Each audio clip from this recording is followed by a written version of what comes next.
Greetings. This is Greg for Tesla Fan Insight. This is sort of JB Straubel class number 2. And today's class kind of focuses on the larger strategic vision that he and Tesla have for what's going to happen in the near future.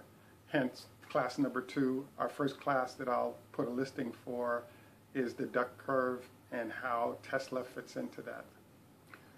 Zdravstvuyte, ni hao ma, guten Tag, wie geht's?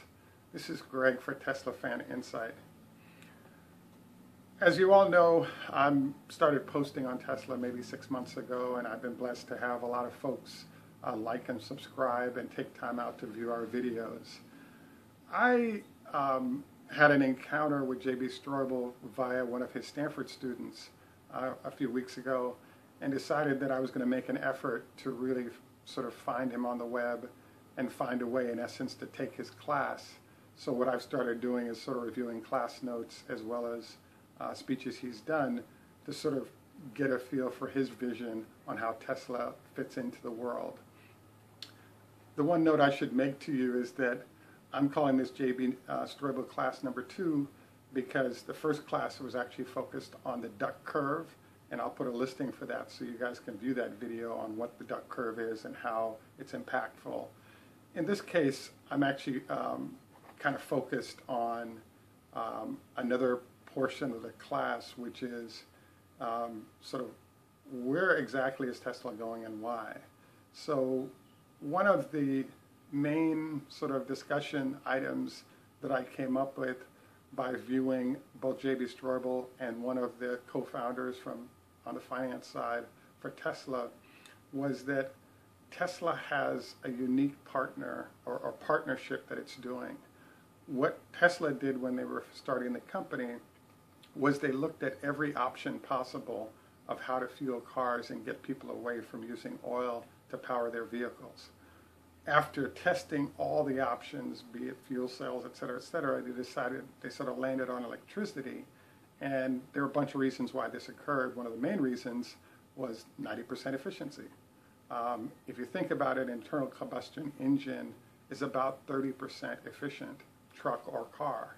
And so what ends up happening is that the remainder between 30 and 100, or 70%, sort of goes out the tailpipe and creates pollution, heat, all the other things and problems that might happen. So the question was, how do they build something that sort of gets the job done of what people want performance-wise for consumers, but also addresses this issue of impact on the climate of people doing transportation, which represents 50–60% of why fuel is being burned. The class component I was really after today was the fact that in our class number 2, I wanted to suggest that the most amazing thing that I learned, probably at the top of the heap from JB Straubel for this class, was the fact that Tesla is not an automobile company. Now, this is was a shock to me, and I think there's a corollary to this, which is, I don't know if you guys know this, but there's a company called McDonald's. And most people who aren't investors think that McDonald's is actually a hamburger company, but they're not. They're actually a real estate company. And why that is that McDonald's figured that if they could control real estate at these key points throughout the world, they could actually see the value of their stock rise over time based on the value of the real estate. And so the operations of restaurants is a minor part of their real estate empire. Interesting note, very stable company, strong company because of the real estate backbone of their entire company, where they only allow owners to lease. Tesla has a similar story, which I was shocked by. JB Straubel made a comment, and I'll attach, where he said, when you think about it, we're really an energy storage company with software. And so we build up from this low level, and the point at which we attach wheels to that energy storage and a car is fairly late in the process. So this was kind of a shocker for me because I was thinking that every time you hear Tesla or see Tesla, one is thinking about what is it doing with its cars and how's the stock price relative to other car companies. And there's a bunch of amazing sort of information that comes out as you really study what JB is talking about, as well as other Tesla founders, and not just what Elon Musk is talking about. A few other notes here are that what JB was reviewing is the fact that right now, if you have a light at your house and you turn on that light, there is actually a corollary to production happening someplace else to provide you the light you have. It's sort of a one-on-one relationship between power production and your use of it.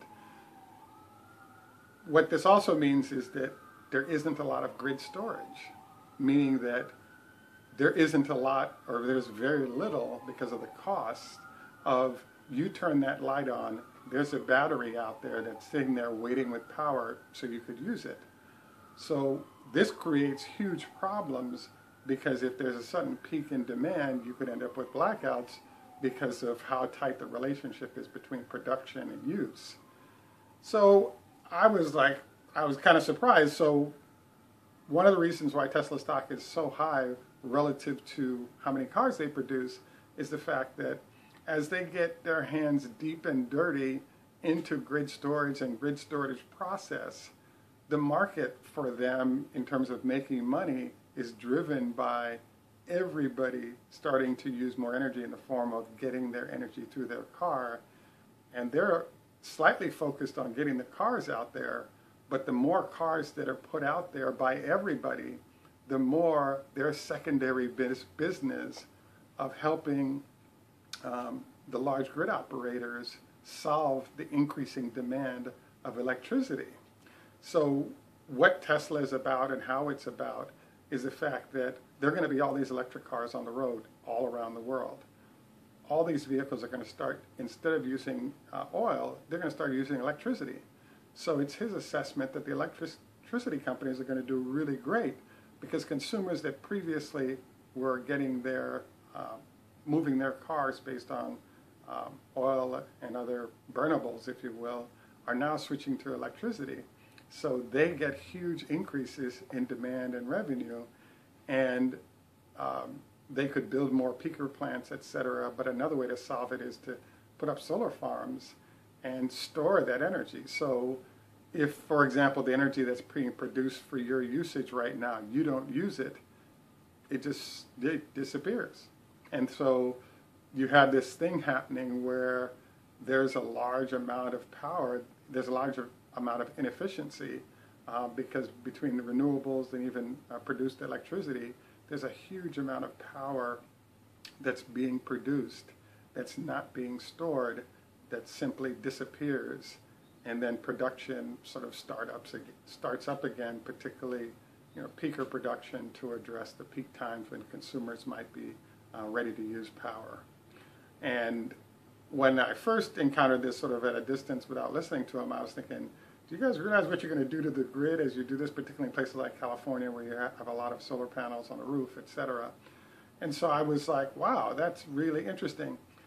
Another thing that came up that I thought was fascinating, that I felt pushed from JB as sort of this part of the conversation, was he talked about the fact that if in fact you do a Powerwall solution from Tesla in your home, the more of these Powerwalls that are in place, both in your home and in fact in your car, because your car battery is also a storage facility, there's going to become a tipping point sometime in the next 2 or 3 years where Tesla on your behalf will negotiate with the utility so that you may actually be pulling down power off the grid at night, be able to resell that back to the utility during the day when they're in peak zone, and then at night take more power down again and still have no impact on you in terms of your ability to use power.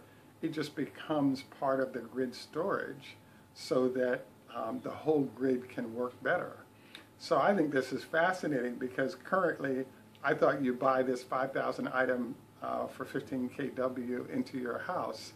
You either get the power from the grid or drop from a solar panel onto your power wall, and then you use that power, and we're kind of done with it. And that the power was one way coming in. It turns out that you can produce and ship power back up onto the grid. And this is sort of part of the long term of what's going to be happening with those that are using grid storage from Tesla. So it might be something to think about. Another iteration of this, obviously, is there's a certain percentage of your battery you're not using, and so you'll be able to sort of repower or sell or lend that back to the utility during certain hours, and they'll ship power back to you to make up for what they've done, or cash. But it creates a very interesting situation with what the future looks like for power use and management. So bottom line is that Tesla is in the energy/software business, and its storage and iterations like cars or trucks and all this other stuff are really nice. But for those of you have read about, heard about, that are really thinking about, oh, they might go out of business because BMW or somebody sold more cars than them. Tesla Energy is the real deal, and they potentially have a business that's way bigger than the car business going on there because of trucks and cars being powered and houses being powered. All these different things powered by electric start to strain the grid, and all that battery storage that's out there, which could include that which you've purchased and wanted to use for yourself. And as all that gets out there, and Tesla is sort of in the middle of that ecosystem, there are all these different ways that they end up making a huge amount of money, no problema. So I'm calling this sort of JB Straubel class number 2. There's probably 4 or 5 more in order to go through the class that he and other Tesla founders have presented. Kind of looking forward to seeing what you guys have to say about this process and what he had to say. This is Greg for Tesla Fan Insight. Please like and subscribe. Patreon support is also appreciated. Tschüss, macht's gut, au revoir, tout à l'heure, la Hiprot, la Choda Hafez.